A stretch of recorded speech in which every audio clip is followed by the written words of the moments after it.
Yeah.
Okay guys, well, what was it like playing up there on the back deck?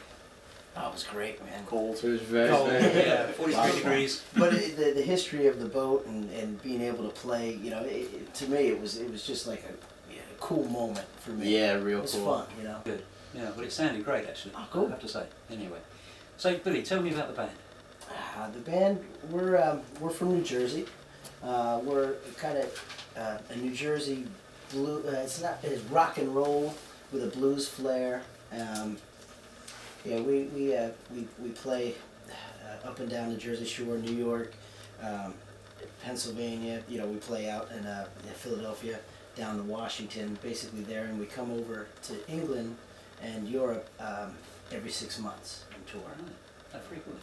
We're always writing new albums, you know, and just creating new music constantly, having fun with it. We have a blast on the road.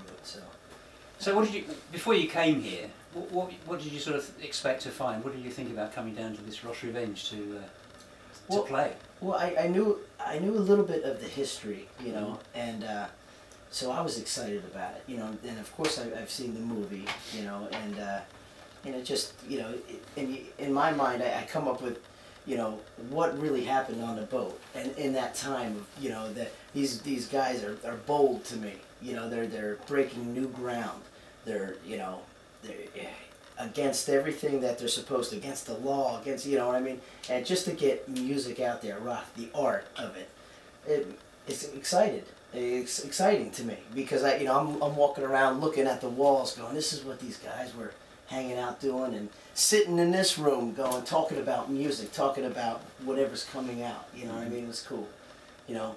This is the new Who album. I mean, they're probably sitting here with a new Who album, you know, be like, look at this. You're right, you know. That's how it was, yeah. And that's, you know, that's exciting to me, because, you know, I love rock and roll, and the history of it is not that old.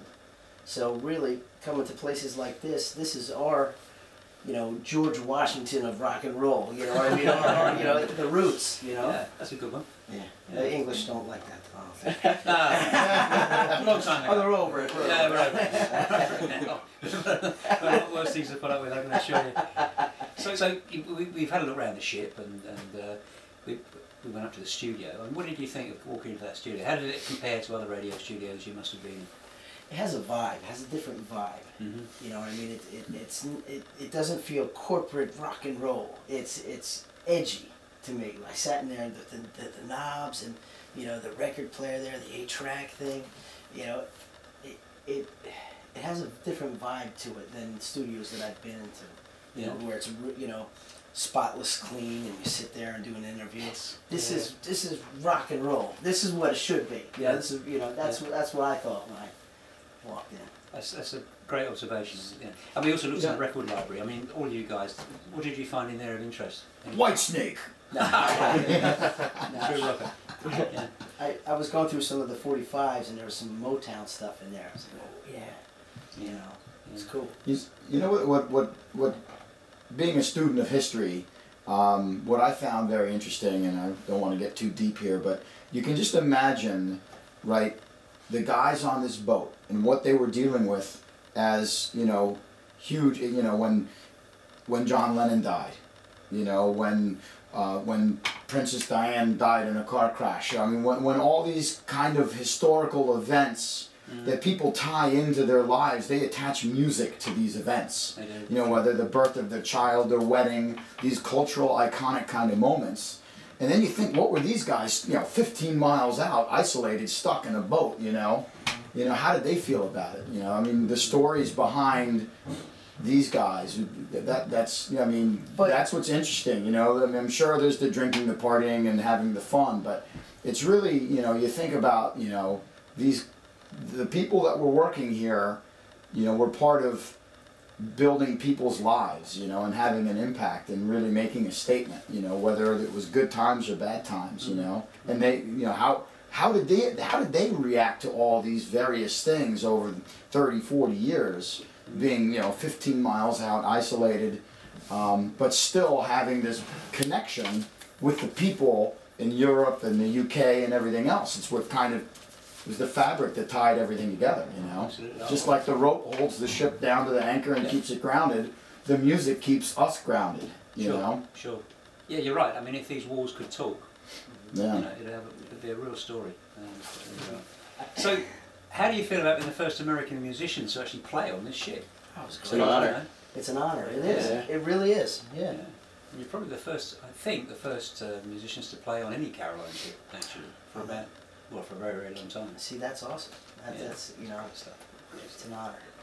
So, thank you. Well, that's been really very interesting, I must say, and I'm really glad you guys enjoyed the trip. It's been great fun having you guys on board. So, yeah, I learned a lot today as well. Great stuff. Thanks a lot. Thank you. Thank you.